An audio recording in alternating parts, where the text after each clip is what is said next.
guys, or magandang gabi kung anong araw niyo ito kapanood. So ngayon guys, mag-share naman tayo ng ating belt, no? Kung sa mga dating video ko, pro tayo CBT tuning, carb tuning. So ngayon naman belt guys, so pinagkaiba, no? Kung sa harapan nyo guys, so wala sa mahangat na ano guys na same ng 835 sa bando. So ito pong stock ko na 842, no? 842 pero same na silang belt, no? 842. Sabihin po siya ng 842 o 835 guys, yung lapad, yung haba ng belt natin, yung binilog niya. Yun po yun. Ayan.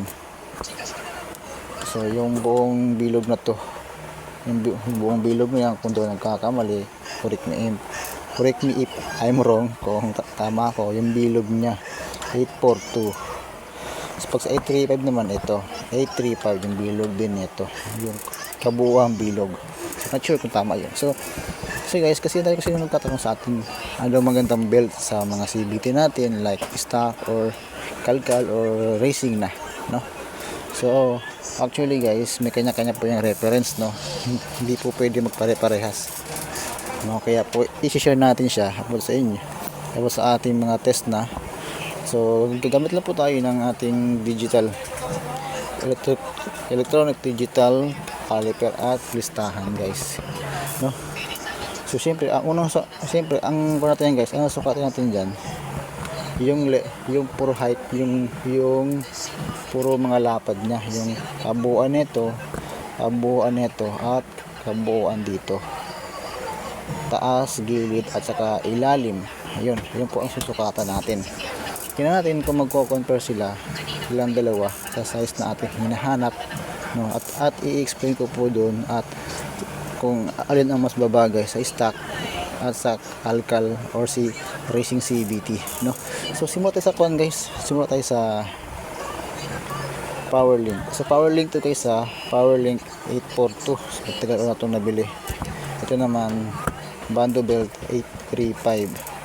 Ayan, kasi nung search din ako sa YouTube, walang video na ganito. May nakita lang ako doon, nagpalit lang siya ng belt pero hindi niya in-explain ano pinagkaiba. Ngayon guys, ito natin siya guys. So ngayon guys, unang sukat natin guys, itong ating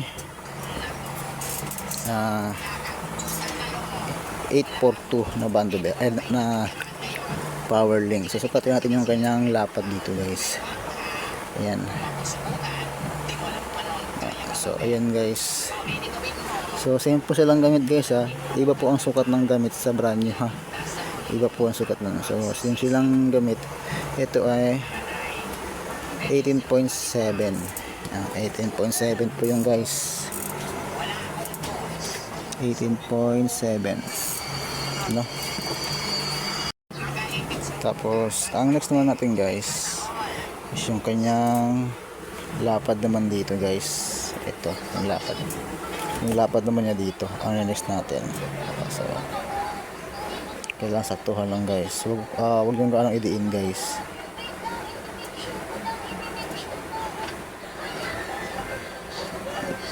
Yan 9.1 guys, 9.1 mm po ito guys, mm 9.1. Ayan. So yan po yung kanyang sasid guys. Tapos ang next naman natin guys, itong ilalim. Ayan. Kailangan pantay guys, hindi kayo pwede sumobra, hindi kayo pwede lumampas or magkulang. Ayan, 13.8. Ito nyo naman guys, 13.8 mm. So yan po ang total ng ating ayan po kanyang mga size guys, no, mm yung sa Powerlink. So dyan guys, mababasihin natin siya, no? Tapos ano sa natin guys is yung bando. Kung sa bando naman guys, same process lang din, back to zero, sukat, wag ka nang idiin, yung saktuhan lang guys. Kasi pag dinin nyo guys, bababa talaga yan at magiging ganon, diba? So dapat saktuhan lang siya na nakakagalaw. Ayan o. O, diba? Walang sabit, walang ganong sabit. 19.1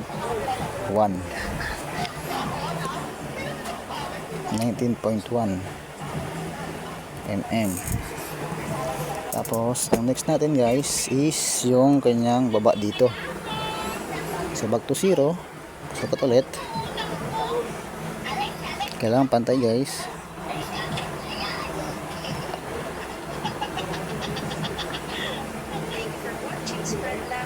Ayan, 10.0 mm. Ayan. Tapos next naman natin is yung ditong baba, back to 0 ulit. Sukatin. Kailangan hindi lalampas dito, so sobra hindi makukulang.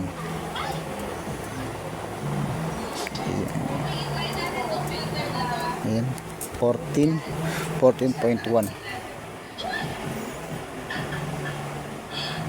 So ayan guys, so ayan ang ating listahan ngayon guys.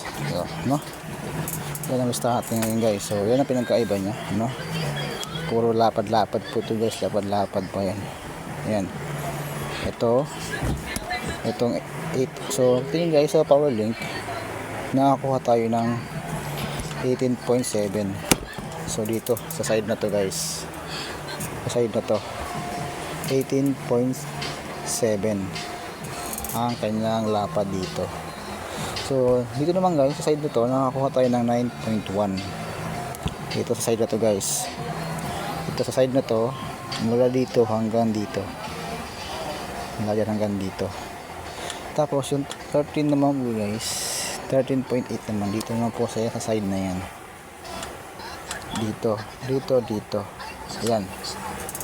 Yan yung kanyang total na length o wide ba, ano tawag dyan. So sa bando naman guys, nakakuha tayo ng 19.1 dito, mula dito hanggang dito, 0 po yan. Tapos ito naman 10.0 mula dito hanggang dito, dulo. At yung 14 naman mula dito hanggang dito. So yan po ang kanyang total, no? So kung mapapansin nyo guys, magkaiba sila ng sukat, no? Pero same sila ng belt. So ganun din po yan sa sakali may 835 na ganito rin po yung sukat niya, no? So bakit nga ba mas marami bumibili ng bando kaysa sa power link? Ang bando po kasi guys, kahit sabihin na mahal siya, kahit sabihin na mahal ang presyo, ito kasi nabili ko sa guys ng 800 plus, ito naman 400 plus. So mas maraming bumipili ng ganito na tag 400 plus week, kasi nga murang-mura na siya compare sa bando na 800 plus. Pero ito guys, natry ko na po ito guys, tested ko na po ito. So yun guys, i-explain ko kung bakit nagtry din ako nito, no? So gaya yung sinasabi ko, may iba't ibang references to ito. So ito guys, ito klarong paliwanag lang, kapag kayo ay nag-stock CBT at never nyo pang nagagalaw at hindi pa nakakalkal, kung gusto nyo dagdagan ng arangkada nya, no, pwede po kayo mag 842. Ito ay talagang sampang-sampa to sa torque drive. Ang madadagdag po nito is arangkada, pero hindi kayo gaano makakadulo sa ganitong belt, no? For stock lang to guys, for stock lang to, kung usapan natin for stock lang, no? Ito sakto lang to, latong pagpag. So ito guys, pure stock to, walang ginalaw sa CBT, pati sa torque drive walang ginalaw, stock lang, pure stock lang. PS pure stock lang po siya. Pwede to. Ayan, pwede to. Pwede din po kayo mag 842 na bando belt. Kung pure stock kayo, 842 na bando belt, pwede kayo ng ganito, 842, no?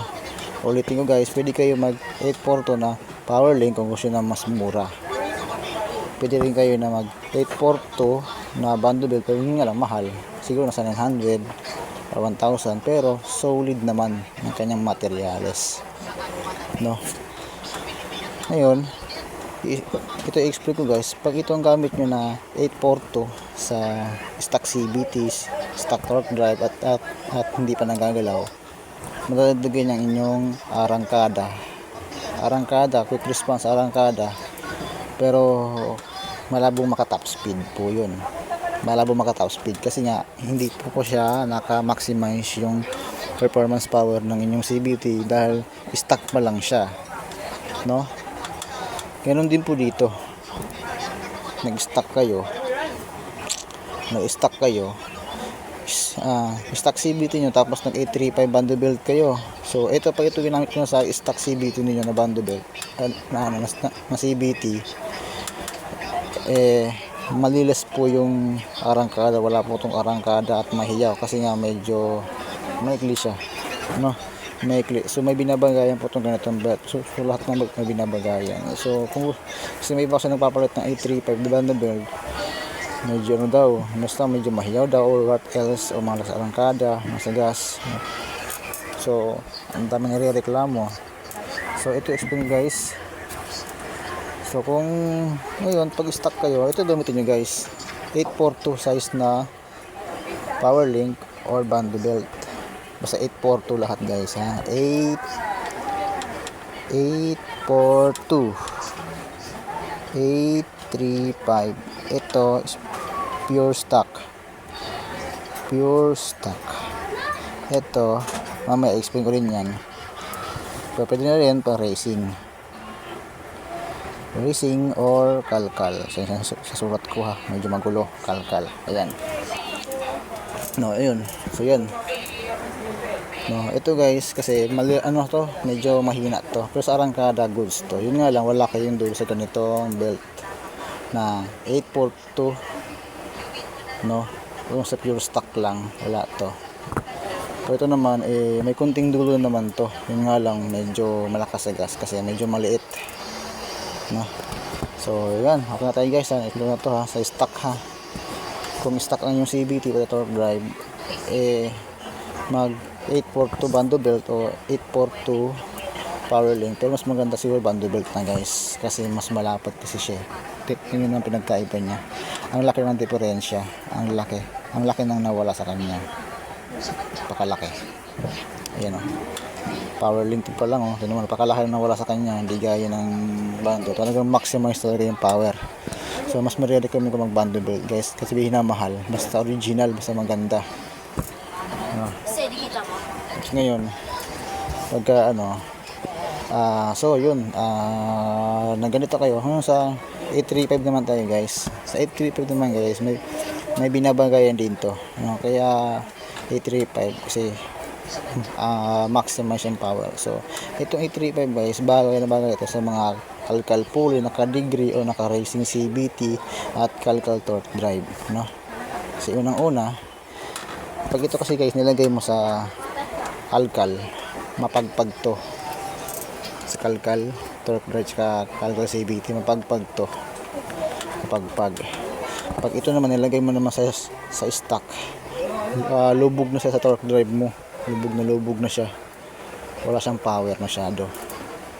So sagad na yung belt mo sa torque drive, pero sa CVT mo hindi pa. Ayun.